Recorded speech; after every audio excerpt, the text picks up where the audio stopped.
Welcome back. Plans to allow workers to access a portion of their retirement funds early could deal a heavy blow to South Africa's savings rate. National Treasury is in discussions with business and labour on the matter at Nedbank. Now, Finance Minister Tito Mboweni wants this matter to be finalised soon in order to assist those who have suffered the impact of COVID-19.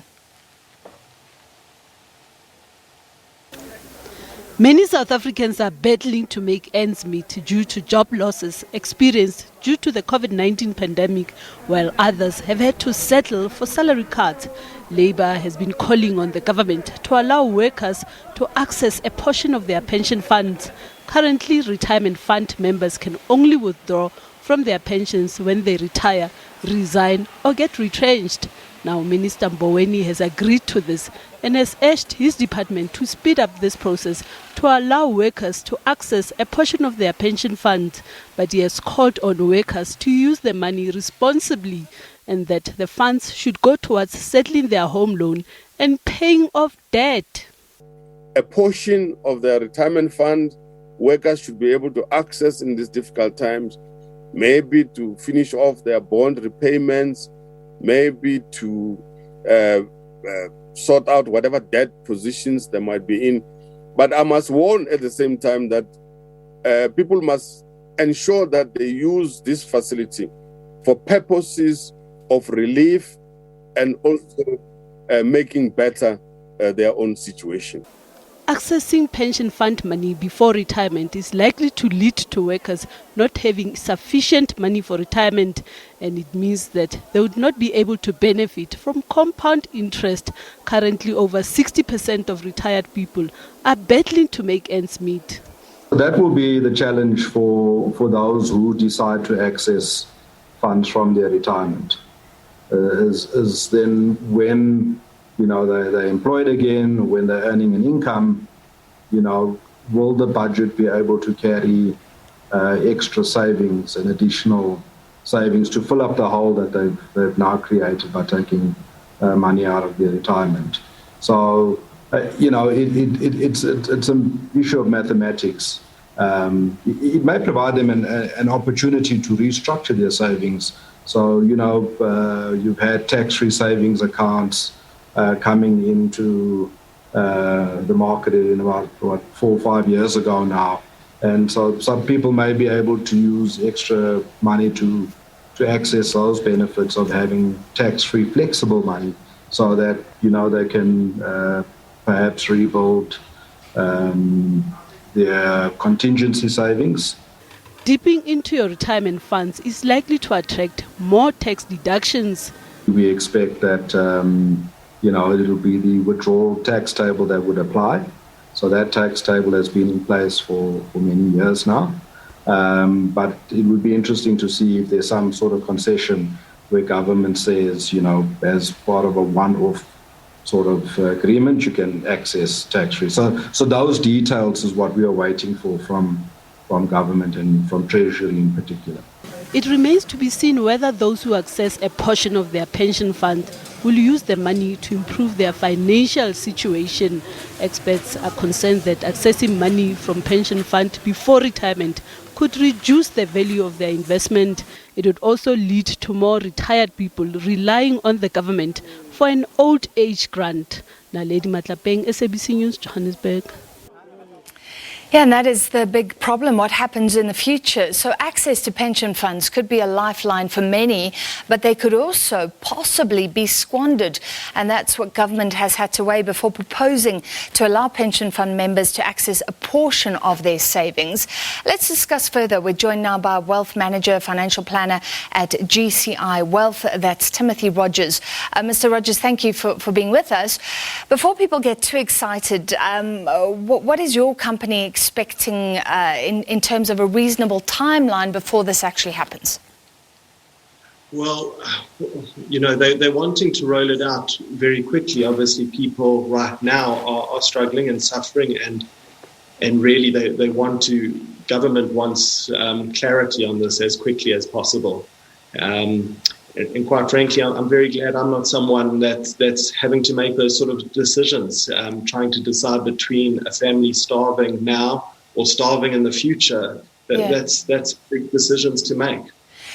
And you're right, because some people are in a very, very difficult situation. Do you think the move by government, I mean, it has been called for by COSATU, by various quarters, but to allow this to happen, is it a good move? Well, it's a little bit contradictory to the battle between COSATU and Treasury over the last number of years, where Treasury has been wanting to align pension and provident funds to actually prevent people from even accessing their full amount of capital at retirement.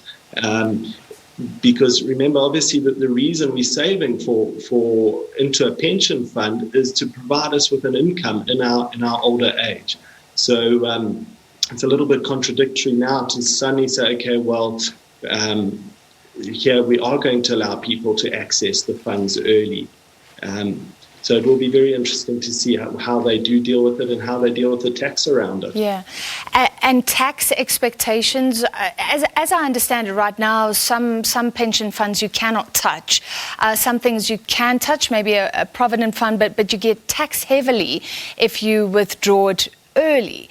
So do you think there could be a heavy tax, or will they try and ensure that it's not punitive? I think it is, well, they use the withdrawal tax table, and that's your first portion that you take out. It's on a sliding lifetime limit. So people who change jobs often, they might access their pension fund and go start from zero again at their new company, that sort of thing. And they don't realize how that tax scale is actually increasing.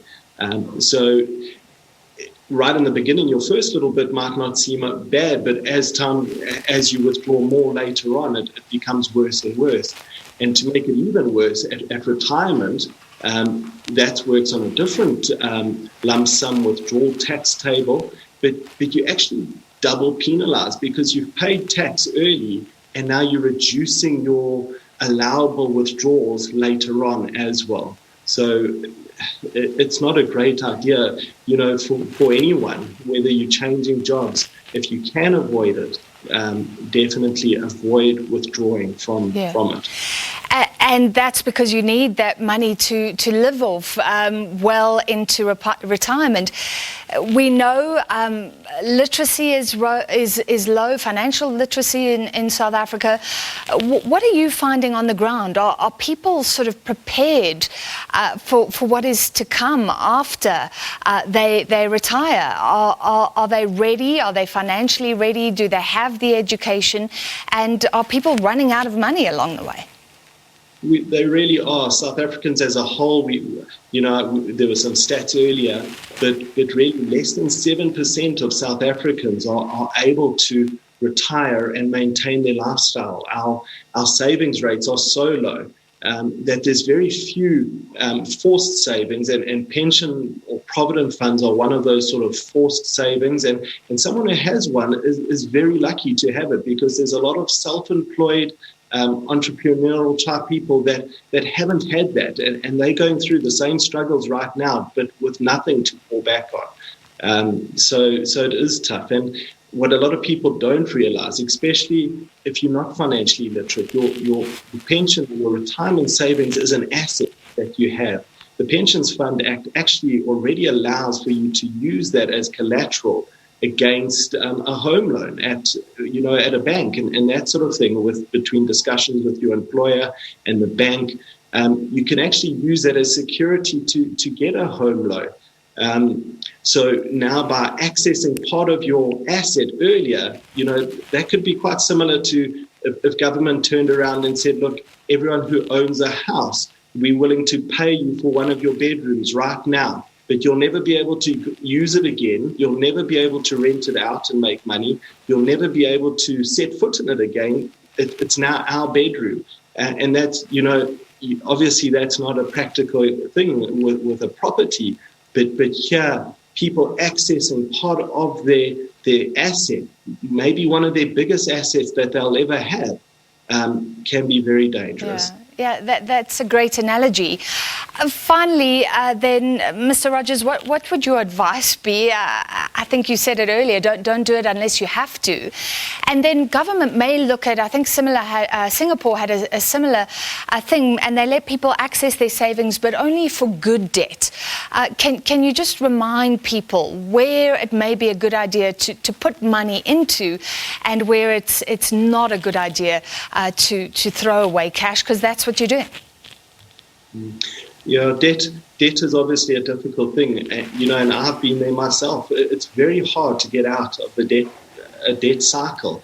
I've even had to access my own previous provident funds to get out, and you find that you get back in. It's a terrible cycle that our systems and societies and banks, we end up falling back into debt, which is very problematic. And another problem I heard from one of the big insurance companies, accessible money.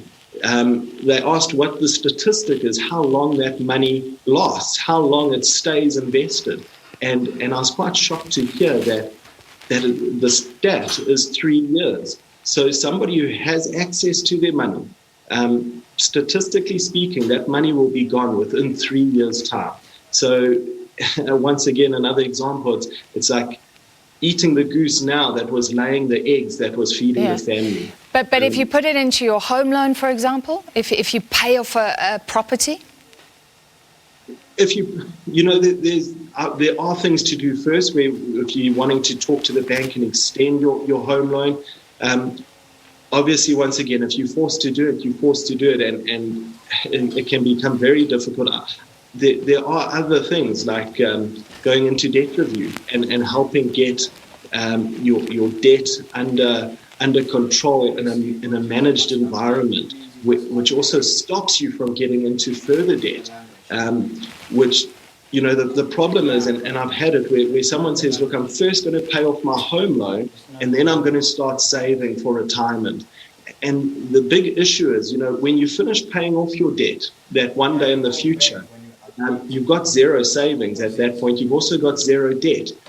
Compared to somebody who maybe is putting a little bit into savings and a little bit into their debt and just scraping through, in 10 years' time when their bond is settled, or however many years' time it is, they've got a pool of money that they've also been building up at the same time. And that time value of money is so important. All right, thank you for that advice. Timothy Rogers, Wealth Manager at GCI Wealth. All right, your sporting action coming up with Simon. Let's get to it.